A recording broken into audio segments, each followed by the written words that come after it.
Money కావాలా? అప్పులు తీరిపోవాలా? మరి రెస్పాండ్ అనేది కూడా అలాగే ఉండాలి. ఓకే, ఇప్పుడు ఫైన్. డబ్బులు కావాలంటే ఇక్కడ కావాల్సింది లెర్నింగ్. అందరూ నేర్చుకోవడానికి వచ్చారు కదా. సో మీరు ఏదైతే నేర్చుకుంటారో దాని ద్వారా ఇన్కమ్ అనేది జనరేట్ చేసుకుంటారు. నేను ప్రొఫెషనల్ యాజ్ ఎ యోగా ట్రైనర్గా ఉన్నాను.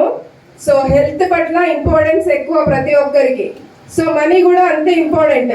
సో యోగా ట్రైనర్గా నేను ఉన్నప్పుడు నాకు వెస్టేజ్ అనేది తారసపడింది. దాని ద్వారా అంచెలంచెలుగా డెవలప్ అవుతూ వితిన్ 6 monthsలోనే నేను డైమండ్ డైరెక్టర్గా క్వాలిఫై అయ్యాను. దాని తర్వాత ఈ మంత్ నేను క్రౌన్ లెవెల్ అంటే క్రౌన్ అనే పిన్ లెవెల్కి రీచ్ అయ్యాను. సో నాకు నెక్స్ట్ 2 months తర్వాత హౌస్ ఫండ్ అనేది కూడా స్టార్ట్ అవుతుంది. ఇక్కడ అర్థం చేసుకోండి, ఏదైనా మనం జాబ్ చేస్తే ఓన్లీ శాలరీ మాత్రమే తీసుకుంటాం, అవునా? సో మనకి ఇక్కడ travel fund, car fund, house fund ఈ 3 కూడా వస్తున్నాయి. ఈ 3 ఇచ్చే బయట ఉద్యోగం ఏదైనా ఉంటే చెప్పండి, నేను వచ్చి ఆ ఉద్యోగం చేస్తా. ఉన్నాయా? లేవు కదా. అంటే ఇక్కడ మన కెరియర్ అనేది స్ట్రాంగ్గా ఉంది. ఎవరైనా హార్డ్ వర్క్ చేస్తే 1 కార్ కోసం, 2 మంచి హౌస్ కోసం, మిగతా టూర్స్ కోసం చేస్తారు, అవునా కాదా?